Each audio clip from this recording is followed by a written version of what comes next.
Hello everyone. Today we are having a very special guest with us, Manisha Dhiman. She is a married woman, a teacher, and educationalist. और इन्होंने after marriage इस prestigious examination Himachal allied 2020 को qualify किया है। आज के इस interview session में हम इनके डिटेल स्ट्रेटेजी को जानेंगे, इनके डिटेल जो डेली रूटीन है वो क्या इन्होंने फॉलो किया, कौन सी किताबें पढ़ी, ऑनलाइन सोर्सेज इनको फॉलो किया और किस प्रकार से अपना टाइम मैनेजमेंट इन्होंने being a married women, being a teacher, कैसे ये मैनेज करते थे। Manisha, you are very welcome here on our platform, and Thank you, thanks for sir. sparing your prestigious time here. And please throw some light over your schooling, starting with your school, कि कैसे आपने हिंदी माध्यम से English माध्यम में switch करते हुए अपनी पढ़ाई करी और इस पेपर को भी इंग्लिश माध्यम में ही clear. So, hello sir, I am Manisha. Sir मैं एक बहुत ही छोटे विलेज से आती हूँ जिसका नाम है गालिया, फ्रॉम बिलासपुर डिस्ट्रिक्ट। सर मैंने वहीं से ही अपनी प्राइमरी एजुकेशन एक गवर्नमेंट स्कूल से करी। फिर उसके बाद मुझे चांस मिला कि मैं डिस्ट्रिक्ट में government girls senior secondary school से मैंने अपनी 10th करी। उसके बाद मैंने अपनी 12th करी इन मेडिकल बैकग्राउंड। उसके बाद जो है वो मैंने पीएमटी के लिए तैयारी करी थी और मुझे चांसेस मिले थे बहुत सारे। बीडीएस में भी मेरा नंबर हुआ था, पढ़ा था, एज वेल एज मुझे रेडियोलॉजिस्ट का भी कोर्स मिला था 32 मेडिकल कॉलेज में, और मुझे बायोटेक्नोलॉजी करने का भी चांस मिला था पंजाब यूनिवर्सिटी में। मैंने उस वक्त जो है वो ये डिसाइड किया कि मैं बीएससी और एमएससी ऑनर्स बायोटेक्नोलॉजी करूँगी पंजाब यूनिवर्सिटी से, और मैंने वहीं पे ही अपना करियर शुरू किया। 10th तक तो मैंने हिंदी मीडियम में ही अपनी एजुकेशन करी थी, लेकिन मेडिकल जब किया तब ऑफ कोर्स वो इंग्लिश मीडियम में रहता है, तो मुझे इंग्लिश मीडियम में चेंज करना पड़ा अपना। जैसे ही मैंने इंग्लिश मीडियम में चेंज करा तो डेफिनेटली मुझे प्रॉब्लम्स बहुत ज़्यादा आई। मतलब 10th तक तो मैं काफ़ी ब्राइट स्टूडेंट थी, बट ऑफ कोर्स 11th में जैसे ही मैंने इंग्लिश मीडियम में लिया और ये सब हुआ, तो मुझे चीज़ें समझने में, उनको रिप्रेजेंट करने में, मतलब अपनी जितनी भी जो मुझे समझ में आ रहा है उसको मुझे लिखने में, ये सब में काफ़ी प्रॉब्लम आती थी। फिर मैंने 11th और 12th कर लिया, मतलब it was good at that time. फिर मैंने पीएमटी का तैयारी करी। पीएमटी की तैयारी करने के साथ साथ जो है वो मेरी थोड़े अपने आप को थोड़ा मैं अच्छा बना पाई, और एज वेल एज मेरी थोड़ी सी ग्रिप भी हुई इंग्लिश लैंग्वेज में। इसके बाद क्या हुआ कि लकीली मतलब मुझे चांस मिला पंजाब यूनिवर्सिटी में ही एट दैट टाइम एनरोल करने का, तो मैंने बीएससी और एमएससी एनरोल करी। एट दैट टाइम मुझे फिर से वही डिफ़िकल्टीज आई, एंड बीएससी के टाइम पे मेरे मार्क्स भी काफ़ी कम है वैसे। लाइक बीएससी में मतलब मैंने काफ़ी कम स्कोर किया है, एंड बट वही है कि वो टाइम था, निकल गया, और उसके बाद बट मेरा फिर से वही ट्रैक आ गया। एमएससी में अच्छे मार्क्स, बीएड में बहुत अच्छे, उसके बाद एमएड में उससे भी अच्छे, तो वो फिर वो चलता रहा। Uh, all right, Manisha, this was a very good introduction about your educational qualification, where you have switched your medium from Hindi to English, and even thereafter you have pursued so many degrees. आपने MEd किया, आपने masters in biotechnology किया, and now you are a teacher. And अच्छा, please Manisha अपने family के बारे में, अपने माता पिताजी के बारे में, अपने सिबलिंग्स के बारे में, अपने हस्बैंड के वर्किंग प्रोफेशन के बारे में प्लीज। Okay sir. सो मेरे फादर जो हैं वो रिटायर्ड प्रोजेक्ट ऑफिसर हैं, और मेरी मदर लेक्चरर हैं एजुकेशन डिपार्टमेंट में हिमाचल प्रदेश में ही। और जो मेरी छोटी बहन है वो केमिकल इंजीनियर है एनएफएल में, और मेरा छोटा भाई है वो अभी राइट नाउ एमबीए कर रहा है आईआईएम रांची से। और जो मेरे हस्बैंड हैं वो सॉफ्टवेयर इंजीनियर है बैंगलोर में ही। All right. And you are located in Bangalore when you cleared your examination. Yes sir, I am right now I am in Bangalore. Okay. Manisha please अपनी बुक लिस्ट के बारे में, किन क्या सोर्सेज आपने रेफर किए, कौन सी किताबें पढ़ी, कैसे ऑफलाइन ऑनलाइन दोनों माध्यम से हेल्प आपने पढ़ाई करी या नहीं करी, इनके बारे में प्लीज डिटेल। सर बुकलेट्स की जहाँ पे बात थी तो मैं कभी भी किसी इंस्टीट्यूट या कोचिंग इंस्टीट्यूट के वो शॉर्ट नोट्स मुझे कभी भी पसंद नहीं आते थे। लाइक मुझे थॉरो पढ़ना होता था किसी भी चीज़ को, और मैं उसमें से ड्राइव करती थी कि मुझे क्या चाहिए, मुझे क्या इंपॉर्टेंट लग रहा है, क्या नहीं लग रहा है। तो मैं उस हिसाब से ही अपनी तैयारी करती थी। वही बेसिक बुक्स जो रहती हैं पॉलिटी के लिए लक्ष्मीकांत हो गई, और हिस्ट्री के लिए स्पेक्ट्रम, और ज्योग्राफी के लिए मैंने डेफिनेटली एनसीईआरटीज़ ही करी थी 6 to 12 तक की। और बस मैंने वही अपने लिमिटेड से सोर्सेज रखे, और मैंने अपने जैसे सिविल सर्विसेज के टेलीग्राम पे चैनल्स फॉलो किए हुए थे। अपना फेसबुक पे भी काफ़ी सारी चीज़ें, जैसे मैं हिंदू को भी हमेशा सब्सक्राइब करके रखती थी। मैं फेसबुक पे हमेशा यही world economic forum, world bank, ऐसे से बड़े पेजेस हमेशा से फॉलो करती थी, ताकि मैं वो सोशल चीज़ों से थोड़ा सा डिस्ट्रैक्ट रहूँ और ये वाली चीज़ों को थोड़ा सा अलाइन करती रहूँ। तो वो साथ साथ में वो चीज़ें मैं करती रही। बस बाकी तो बेसिक ही था। और yes of course social media का फ़ायदा तो मिलता ही है सर। जैसे टेलीग्राम पे चैनल्स होते हैं, वो different different sources, different different चीज़ें, स्टडी मटेरियल तुमको प्रोवाइड करते रहते हैं, वीडियोस देते रहते हैं कैसे तुमको लिखना है, कैसे क्या नहीं लिखना है। सो मैंने आपका चैनल भी डेफिनेटली करा हुआ है सब्सक्राइब। तो उसमें जब मैं एलाइड सर्विसेज में मेंस लिख रही थी, तो मैं हमेशा से वहाँ पे आप डालते थे लाइक कुछ स्टूडेंट्स के आंसर राइटिंग्स डालते थे, तो मैंने डेफिनेटली उनको फॉलो किया था। और मैंने आपसे भी गाइडेंस ली थी। उसी वक्त मुझे पता चला था कि ऐसा भी है, तो मैंने आपसे फिर गाइडेंस ली थी उसके बारे में भी। Okay okay okay okay, thanks for appreciation Manisha. अच्छा, हमें एक बात बताइए, जैसे एलाइड का प्रीलिम्स जनरली बहुत फैक्चुअल होता है। आपने जिन किताबों का आपने मेंशन किया वो शायद एक लेवल पे प्रीलिम्स तक हमें हेल्पफुल होती है, लेकिन जब हम एलाइड का मेंस देखते हैं जहाँ अंग्रेजी भाषा में कमान चाहिए, हिंदी भाषा में कमान चाहिए, और साथ में जनरल स्टडीज अब जो एलाइड का हो गया है काफी हद तक एचएस के साथ सिंक्रोनाइज हो गया है। यस हो सकता है कि पेपर चाहे एक है, लेकिन लेवल ऑफ क्वेश्चंस वो कहीं ना कहीं एचएस को सर। मैच नहीं करते। तो हमें यस सर। प्रीलिम्स और मेंस की स्ट्रेटेजी में क्या आपने बदलाव किया हर सब्जेक्ट के स्पेसिफिक, वो प्लीज डिटेल में बताइए, और कहाँ से आप मेंस का कंटेंट पढ़ते हैं। सर मेरी जर्नी लाइक ऐसे नहीं मैं कह सकती कि इट्स इज लाइक कि मेरी एमएड या मेरी एजुकेशनल क्वालिफिकेशन के बाद ही शुरू हुई। मैंने 2016 में मेरे पास मेरा हमेशा से रहता था कि मुझे सोशल साइंसेज में हमेशा से इंटरेस्ट था। तो मेरे टेबल पे, मेरे हॉस्टल के टेबल पे हमेशा से एक अरिहंत की बुक पड़ी रहती थी।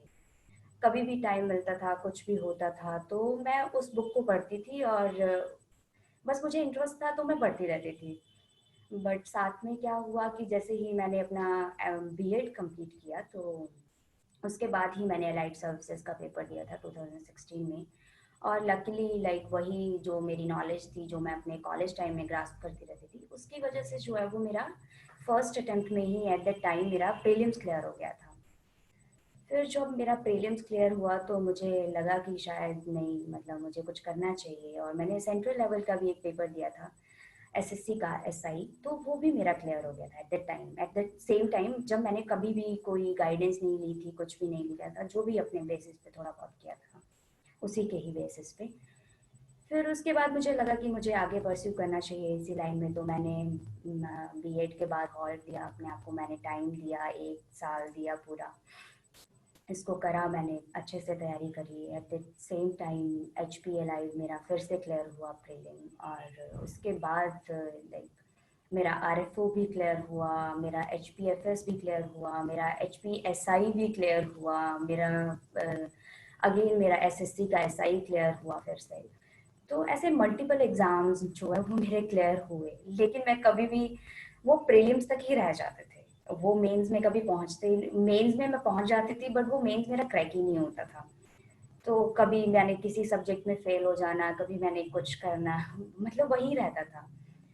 तो मेंस में थोड़ी दिक्कत तो हमेशा से आती है, क्योंकि तुमको अपना मतलब ब्रॉडन करना पड़ता है, हर चीज़, स्टडी मटेरियल, सब चीज़ तुमको ब्रॉडन करनी पड़ती है। तो मैंने डेफिनेटली गाइडेंस ली, डिफरेंट डिफरेंट टीचर से मिली, और मैंने अपने आप को, अपना स्फीयर बढ़ाना शुरू किया, वो सब ब्रॉडन किया मैंने स्टडीज़ को अपनी को।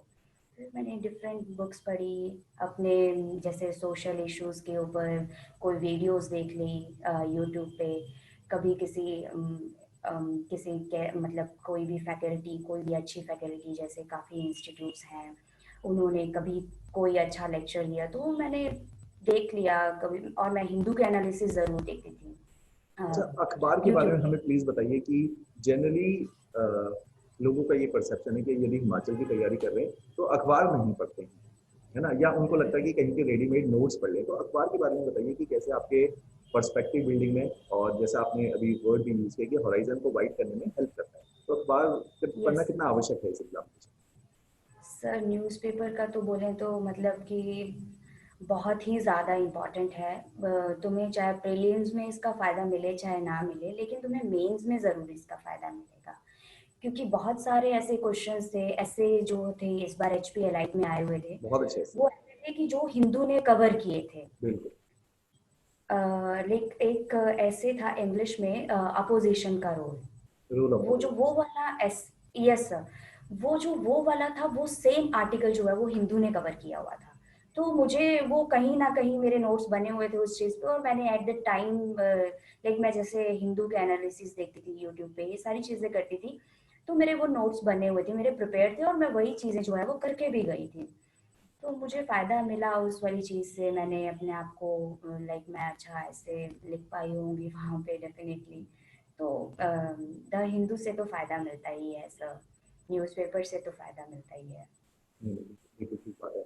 अच्छा, जनरली एक और मैं यहाँ पे हिमाचल के अंदर जो एक मिथ है उसके बारे में भी आपसे बात करूंगा कि जो हमारे पास इंक्वायरीज आती हैं और जो बच्चे हमारे साथ मिलना चाहते हैं, वो लोग क्या है कि जैसा मेरा मानना भी है ये कि हमारे जो सीमाएं हैं वो केवल साइकोलॉजिकल लेवल पे, जैसे आपने हिंदी टू इंग्लिश भी सीख किया, ऐसी एक सीमा है कि लोगों ने ये निर्धारित किया होता है कि शायद वो एलाइट से ऊपर नहीं जा सकते या उनका ड्रीम ही एलाइट जॉब होता है। और हम हमारा ये मानना है कि जो एचएएस की तैयारी करेगा एलाइड बाय डिफॉल्ट तैयार हो जाता है, और दोनों में बहुत ज्यादा यस भेदभाव नहीं है ना। तो सेम लाइन ऑफ थॉट में जनरली 3 प्रकार के एग्जामिनेशन है, नेट, तहसीलदार, एलाइड या एचएएस का एग्जाम। तो आप इनके ऊपर प्लीज जो एस्पिरेंट्स है उनको गाइड कीजिए कि कैसे इन तीनों को सिंक्रोनाइज करना बहुत आवश्यक है कि हम एक एग्जाम के भरोसे या ये सोचे कि एलाइड शायद सरल है निकालना। आप अपने सफर से भी बताइए कि कितना समय लगता है, कितनी मेहनत लगती है, तब एलाइड का एग्जामिनेशन निकलता है। और एचएएस की आपने जो है मुख्य तौर पे तैयारी करो तो एलाइड भी इजीली निकल सकता यस सर, मेरी हमेशा से यही था कि मेरी ओरिएंटेशन हमेशा से एचएएस की ही रही थी, बट ऑफ कोर्स मैं नहीं क्लियर कर पाई थी एक बार भी प्रीलिम्स। तो ओरिएंटेशन हमेशा से उधर था, उसकी वजह से जो है वो मेरा मतलब वाइडन हुआ, स्टडी मटेरियल मेरा ज़्यादा हुआ, उसी की वजह से जो है मैंने different different books, different different मतलब यूट्यूब के है। जो आप सोर्सेज भी देखते वीडियोस, थे ये यूट्यूब सब के अलग ऊपर। अलग चीज़ें जो है वो देखना शुरू किया था। यस सर, मैं यूट्यूब पे ज़रूर, मैंने हिंदू का ये एनालिसिस तो ज़रूर देखती थी, हर रोज़ मेरी नोटबुक पे मतलब मेरा बना होता था कि वो मुझे करना ही अच्छा, करना आपकी है। इसी बात से सॉरी टू इंटरप्ट यू, यहाँ पे मैं सबको बताना भी चाहूंगा कि हम सिविल स्टैट ने भी एक इनिशिएटिव लिया है। Although we are not floating it over the Himachal channel, हमारा जो मुख्य तौर पे आईएएस का चैनल है, we have taken the initiative of daily current affair analysis, जिसमें हम 40 से 50 मिनट का एक वीडियो डालते हैं। वो उस दिन के या उसे एक दिन पुराने न्यूज़पेपर के editorial, B it Tribune, business standard, Hindu express, 5 हमने न्यूज़पेपर को लाइव में was is one of them, वहां से आइडेंटिफाई करके एक एडिटोरियल पे डिटेल वीडियो बनाते हैं, जो कि अभी मनीषा भी बार बार सबको बोल रही है कि आप एनालिसिस अवश्य देखिए। आपके हॉराइजन, आपके एसे राइटिंग और आपके पर्सपेक्टिव सारे बहुत अच्छे बिल्ड होंगे अगर हम एनालिसिस को देखते हैं, जो जनरली हिमाचल में एस्पिरेंट नहीं कर रहे।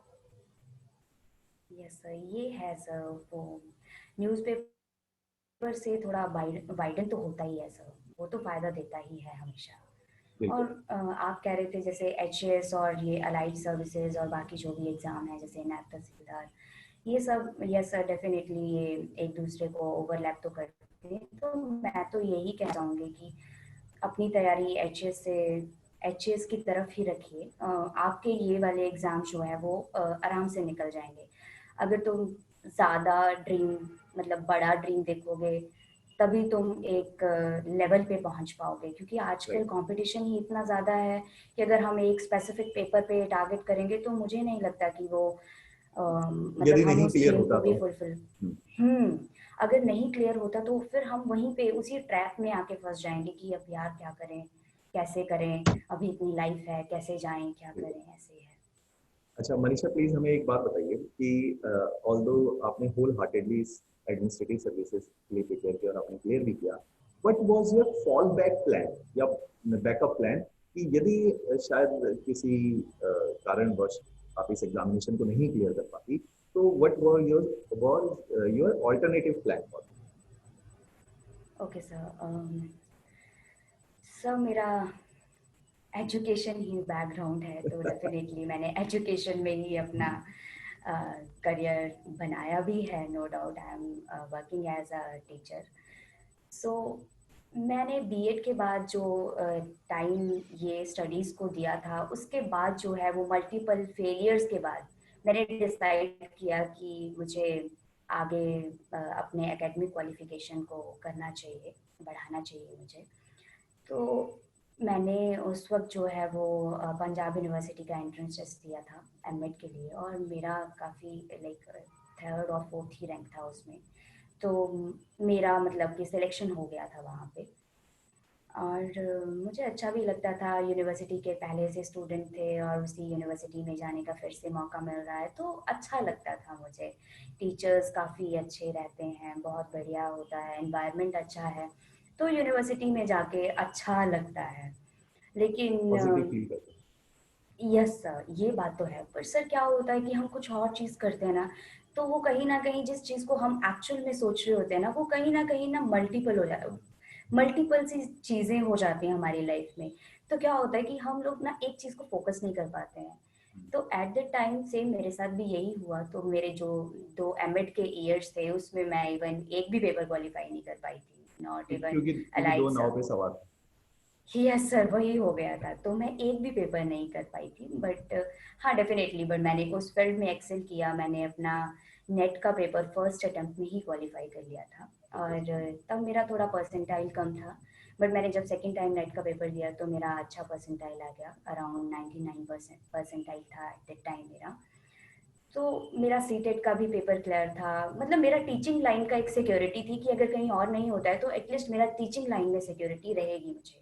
तो वही उसी उन्हीं पेपर्स की वजह से जब मेरी शादी हो गई, मैं बैंगलोर में शिफ्ट हो गई 2020 के बिल्कुल स्टार्टिंग में। तो मैंने वहाँ पे ऑफ कोर्स वहाँ पे मैंने एक पास में ही एक किंडरगार्टन स्कूल था, तो मैंने वहाँ पे पार्ट टाइम जो है वो अपनी जॉब शुरू कर दी, और साथ साथ में मैंने अपनी स्टडीज़ को भी कभी हैम्पर नहीं होने दिया कि चलो मैं जॉब कर रही हूँ तो मैं अपनी सिविल सर्विसेज की तैयारी को बीच में छोड़ दूँ, क्योंकि मेरा अल्टीमेट एम एम एम यही यही था। था। यस सर, मेरे पापा मम्मी का अल्टीमेट एम ये था, मेरे पापा का ड्रीम था जो मैं पूरा करना चाहती थी बाय अच्छा। हुक और क्रुक। हम्म। Yes sir. तो प्लीज हमें अच्छा, आफ्टर मैरिज आपने इस एग्जामिनेशन को क्लियर किया, although you have started preparing early, तो हमें प्लीज बताइए कि पिछले एक वर्ष में क्या आपका आपने कैसे अपनी एक मैरिड लाइफ को, जो एक रिस्पॉन्सिबिलिटी भी आती है साथ में, और अपने जॉब को क्योंकि आप एक टीचर भी रही हैं, और फिर अपनी पढ़ाई को, तो तीनों को आपने कैसे फिर बैलेंस?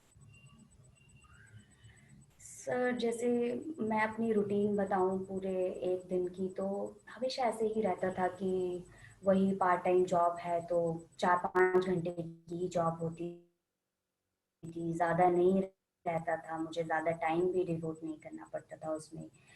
और फिर उसके बाद वही रूटीन, वही सब कुछ जो नॉर्मल होता है। तो उसके बाद फिर भी मतलब मुझे ये था कि मैं हमेशा लेट नाइट स्टडीज़ जो है वो बहुत प्रेफर करती हूँ शुरू से ही, कॉलेज टाइम से ही।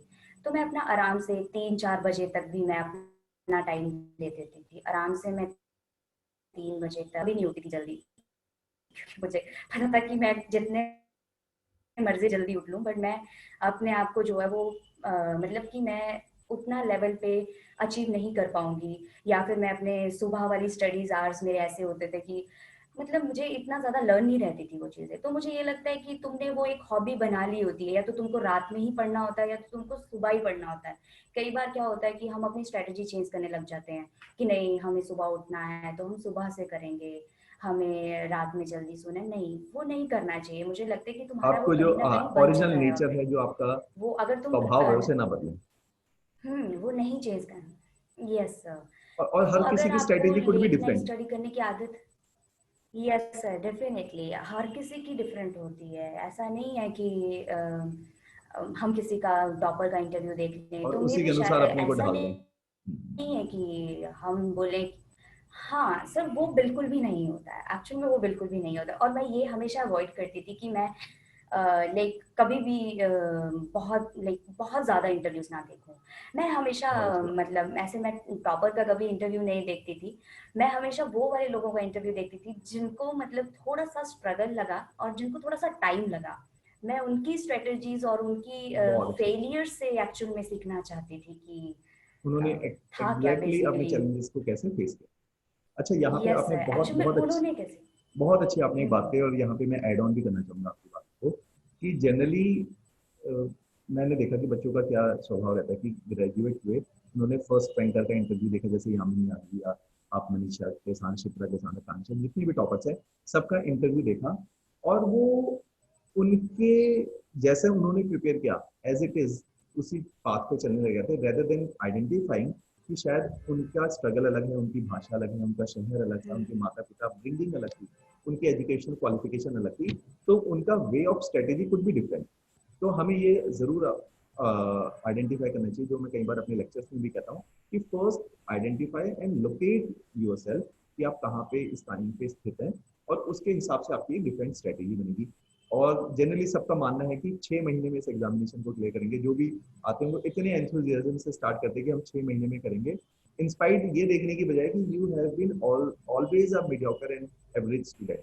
आमतौर पे हर बच्चा एवरेज स्टूडेंट होता है आमतौर पे। अगर हम 1% और आधा प्रतिशत लोगों को देखें जो एक्स्ट्रा ऑर्डिनरी ब्रिलियंट है, और हम उन्हीं को कॉपी करने की प्रयास करते हैं। तो इसके ऊपर प्लीज आप बताइए कि कितना लंबे समय लगता है इस तैयारी को, क्योंकि इसमें आपने एकेडमिक क्वालिफिकेशन भी बढ़ानी है, अपनी मेच्योरिटी को भी बढ़ाना है, और साथ ही साथ आपकी भी जर्नी थोड़ी सी लंबी रही है, तो उसमें बताइए कि कई बार ऐसे शायद फेजेस आएंगे जिसमें सेल्फ डाउट क्रिएट हो गए, कि शायद ऐसा भी लगा कि ये छोड़ ही देते हैं, इससे अच्छा तो मेरा ऑल्टरनेट करियर जल्दी चल जाएगा, क्योंकि मेरे पास इतनी अच्छी क्वालिफिकेशन। इनके ऊपर प्लीज कुछ बताइए। यस सर, जैसे मैंने आपको कहा कि मैं कभी भी ऐसे यूट्यूब पे बहुत सारे टॉपर्स के इंटरव्यूज़ नहीं देखती थी। सर एक्चुअल में उनका फर्स्ट अटेम्प्ट में हो जाता था तो उनकी एक्चुअल में स्ट्रेटजी डिफरेंट रहती थी। मे बी शायद वो स्कूल टाइम से उसी तरफ से ओरिएंटेड हो, बिल्कुल सही बात। उनका एक्चुअल में करियर वही हो। और जहाँ पर हमारी बात है, हम हिमाचल वाले लोगों में इतनी गाइडेंस की थोड़ी सी प्रॉब्लम है। हमारे टाइम पे क्या होता था कि हर किसी को डॉक्टर ही बनना होता था, हर किसी राइट। को इंजीनियर ही बनना होता था। तो सारे उसी ही फील्ड में जो है वो चलते रहते थे, चाहे तो वो मतलब कि उनकी इंटेलिजेंस, चाहे तो वो सोशल साइंसेज में अच्छे हैं, चाहे वो साइंसेज में अच्छे हैं, चाहे वो कॉमर्स में अच्छे हैं, वो सब ये सब नहीं देखते थे एट द टाइम। तो सब वो वाला है, डिफरेंट चीज़ें और हैं। बिल्कुल आप ठीक बोल रहे हो, आपको मिला के अभी तक जितने हमारे टॉपर्स है एचएस और एलाइट के, सारे जो है बायोलॉजी बैकग्राउंड से, सारे बायोलॉजी बैकग्राउंड, और सारे डॉक्टर बनना चाहते थे, जिनके पेरेंट्स चाहते थे कि उनके बच्चे डॉक्टर यस, बने। यस सर, यही था एक्चुअली सर। उस टाइम पे ना क्रेज ही ये था। इवन तो अब भी ऐसा ही यही क्रेज है। है हिमाचल में। तो हर किसी को डॉक्टर ही बनना है, हर किसी को इंजीनियर ही बनना है, हर किसी को एमबीए और आईआईएम से ही करना है। तो मतलब वही है कि ठीक है यार, तुम थोड़ा डिफरेंट भी कर सकते हो। अगर तुम्हारे, मैंने एक्चुअल में एजुकेशन में ही ये सब देखा है कि अब लोगों की अलग अलग इंटेलिजेंस होती है। जैसे बिल्कुल। किसी की सोशल इंटेलिजेंस होती है, कईयों की ज्योग्राफिकल इंटेलिजेंस होती है, कईयों की साइंटिफिक डेफिनेटली टेम्परामेंट। इंटेलिजेंस होती है, या तो सब वही चीज़ें मैंने देखी हैं। तो मैं अपने आप को भी मैं कहना चाहूँ तो मैं हमेशा से ओरिएंटेड रही थी सोशल साइंसेज की तरफ। तो मेरी ऑफ कोर्स से सोशल साइंसेज की तरफ ज़्यादा इंक्लिनेशन थी। बट वही है कि फ्लो फ्लो में हम भी डॉक्टर बनने चल दिए और वही सब करते गए, कभी अपने आप को रियलाइज़ नहीं किया कि तुमको एक्चुअल में क्या करना है। तो वही है सर, रियलाइजेशन है, डिफरेंट है। डेफिनेटली जब तुम रियलाइज कर लोगे तो ऑफ कोर्स ये ऐसा नहीं है कि 6 महीने में ये एग्जाम हो जाएगा। मतलब आराम से 1 डेढ़ साल तो तुमको आराम से देना पड़ेगा, वो भी अच्छे से प्रॉपरली, ऐसा नहीं है कि तुम इसके साथ कुछ और भी मतलब साथ में कोई और भी एकेडमिक क्वालिफिकेशन लेते रहो या फिर कुछ और है। हाँ डेफिनेटली अगर एकेडमिक क्वालिफिकेशन जैसे इन्हीं सब्जेक्ट से रिलेटेड है, जैसे तुम्हारा जो सोशल आपको हेल्प भी साइंसेज में करे। ही है, वो आपको हेल्प करेगा। लेकिन डेफिनेटली ये नहीं मैं कह सकती कि अगर आप बायोटेक्नोलॉजी पढ़ रहे हैं या इंजीनियरिंग पढ़ रहे हैं या मेडिकल साइंसेस पढ़ रहे हैं तो मुझे नहीं लगता कि वो वाली चीज़ें जो है वो आपको वहाँ पे कुछ हेल्प करेंगी, क्योंकि चीज़ें तो चलो माना सिविल सर्विसेज का जो है वो स्फीयर बहुत ज़्यादा वाइड होता है, बट हमने मैक्सिमम लोगों को देखा है कि साइंस बैकग्राउंड वाले मतलब जितने भी हैं वो सारे आर्ट्स के ही सब्जेक्ट जो है वो प्रेफर करते हैं मेंस में, स्पेशली ऑप्शनल सब्जेक्ट। तो लाइक कहीं ना कहीं ये है कि अगर तुमको स्टार्ट करना है तो ठीक है, तुम पहले से सोच के रखो। जिसका फर्स्ट अटेम्प्ट में क्लियर हो रहा है उसका मतलब ये नहीं है कि उसने फर्स्ट अटेम्प्ट में क्लियर किया है कि तो मे एक बी साल ही शायद उसने, तैयारी करी है, उसकी तैयारी हाँ बड़ी हो सकती है, शायद वो उसी अटेम्प्ट वक्त पहला हो तैयारी सकता है। नहीं, ऐसा नहीं है। उसका माइंड सेटअप, यस सर, उसका माइंड सेटअप वो बहुत पहले से बन चुका था कि मुझे यही करना है। अब हम लोगों का क्या था कि हम लोगों ने रियलाइज ही बहुत लेट किया, हम लोगों का माइंड सेटअप बहुत लेट बना कि हमको ये करना है। तो सर उस वजह से हमें टाइम लगा, हमें ऐसे लगा कि शायद हमें जो है वो डिफरेंट पाथ लेना है, या फिर हम अपने आप को एक्चुअली रियलाइज ही नहीं कर पाए कि हमें करना क्या है। वो हम अपनी इंटेलिजेंस ही नहीं समझ पाए कि आइडेंटिफाई नहीं कर हमारी पाए कि एक्चुअल में, हम, यस हाँ, सर, ये हमारा जो है जीनियस क्या सर ऐसा, यस सर, हमारी मतलब कि स्ट्रेंथ क्या है, हम लोग वहीं पे रह गए। बट जब तुम अपनी स्ट्रेंथ्स जो है वो आइडेंटिफाई कर लोगे तो 1 ईयर में, 1.5 साल में आराम से हो जाएगा तुम्हारा। ऐसा नहीं है, मैंने भी शादी के टाइम ही एक्चुअल में जो एक्चुअल इसको प्रिपरेशन ज़्यादा रही। टाइम दिया। हाँ जी सर, मैंने ज़्यादा टाइम जो है वो तभी दिया, पूरा डेडिकेशन मैंने तभी दी थी। और उसके पहले तो मैं साथ में बहुत सारी चीज़ें कर रही थी, तो मैंने कभी भी ऐसे प्रॉपरली टाइम नहीं दिया था। प्रॉपर मेरा कभी ऐसा टारगेट नहीं था कि मुझे 1 साल में क्लियर कर लेना है या समथिंग। बस पर ये है कि 1 साल तो सर मान के चलो कि वो तो लगेगा ही। ऑलराइट, ऑलराइट मनीषा, हम इसको जो है अब एंडिंग की तरफ लेके जाएंगे इस पूरे सेशन को। अब आपने श्योर जो है सर। कीवर्ड्स की फॉर्मेट में भी आपने जो आंसर दिए वो विस्तार में थे, 20 नंबर के सवाल थे और ऐसे थे, है ना। अब हमने अगर एक एक शब्द वाइज आप आपसे कोई अगर सीखे इस पूरी स्ट्रगल से, तो आपने चुनिंदा शब्दों में अपनी बात अगर कहनी है तो वर्ड वाइज वर्ड की क्या क्या क्वालिटीज या क्या क्या एक स्ट्रेंथ जिनको हम बोल सकते हैं, एक एट्रीब्यूट इस पूरी प्रिपरेशन में एस्पिरेंट को चाहिए, उनको कीवर्ड्स में समझिए। सर एक तो तुमको हार्ड वर्किंग होना बहुत ज़रूरी है, जो कि हर के क्योंकि कोई बोलता है, अल्टीमेट टॉप सभी के साथ common is hard working is. Common है सर, सब वो तो होना ही चाहिए। तुमको इतने सारे सब्जेक्ट्स क्लियर करने हैं, ये सब करना है तो डेफिनेटली तुमको करना चाहिए। लेकिन अगर तुम मल्टीपल टाइम्स जो है वो फेलियर देख रहे हो, मतलब तुम हो रहे हो फिर, तो तुमको डरना नहीं चाहिए, क्योंकि तुमको ये यकीन रखना चाहिए कि नहीं, कभी तो मेरा भी नंबर आएगा। और तुम्हारा नंबर आता है, धैर्य, मेरा धैर्य। नंबर भी आया है। बिल्कुल मतलब सही बात तुम्हारा है। नंबर आता है। अगर तुमने कहीं किसी चीज को, वही वाला वो ओम शांति ओम का डायलॉग था कि यस, अगर यस। तुम किसी चीज को शिद्दत से चाहते हो तो पूरी कायनात उसको तुमको मिलाने में लग जाती है। सर ऐसा ही होता है एक्चुअल में। अगर तुम्हारे दिमाग में किसी चीज के लिए कुछ चीज है, अगर तुम्हारी प्रॉपर डिटर्मिनेशन है, तुमको करना ही है, तो तुम्हारा होकर ही रहेगा।